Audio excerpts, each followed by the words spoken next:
I'll share with you guys one incident. A few years back in Chicago, there was a lady whose son was very sick. Very young man, her son was sick. And his situation was such that he was on life support and they were going to take him off the life support. And she said to me, I want you to be there when my son passes away. So I said to the lady, I'll come. I remember I came to the hospital, she was standing next to the son's bed. He was maybe in his mid-teens. And her husband was sitting next to me, he was on a wheelchair. And she told the doctor, go ahead, take him off the life support, and they moved the machinery from him. And he was lying there, and Allahu Akbar, seeing a mother holding her child's hand as her child was dying was something too hard to see with your eyes. It was just too hard. But I was sitting there watching because she asked me for support. But it was so difficult for me to sit there that I started looking down and tears started flowing from my eyes. And this lady was holding her son's hand and just biting her lip and just saying to her son, she kept saying in a soft tone, everything will be okay, everything will be okay. And she knows that his pulse is cutting down. She can feel it. She's holding his hand. And then she says to the doctor, when the final moments come, let me know. The doctor said to her, these are the final moments now. So Allahu Akbar, this lady, she leaned forward and she kissed her child and she stopped right there.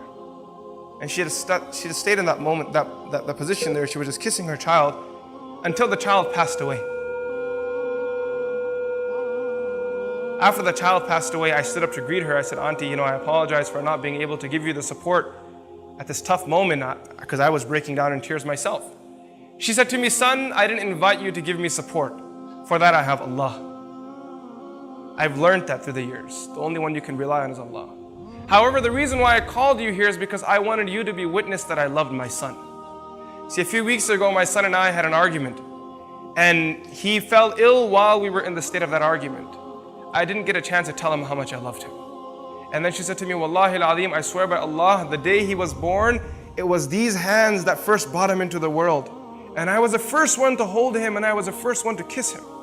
And today when he left the world, I wanted you to be witness that I was the last one to hold him and I was also the last one to kiss him.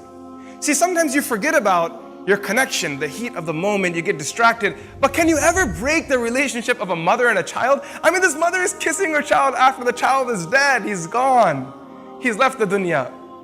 He's no longer even existent. Before he was born, the mother was carrying the child in her womb. Before he was even in existence, he was in the womb. He was something, maybe nothing. And the mother is still holding that stomach and she's talking to the baby, she's smiling at the baby, she's already planning her dreams with the baby. Likewise, as much as your mother loves you, Allah subhanahu wa ta'ala loves you 99 folds more than that.